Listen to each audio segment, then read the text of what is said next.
Jungkook shocking everyone after donated 680,000 United States dollars to Korean wildfires.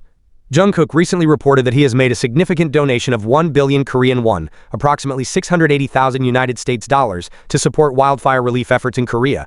Announced by the Hope Bridge Korea Disaster Relief Association, this is the largest donation that ever made by a public figure since the wildfires start. 500 million Korean won will be used for emergency aid and supplies for residents who have lost their homes, while the other half will be used to improve working conditions.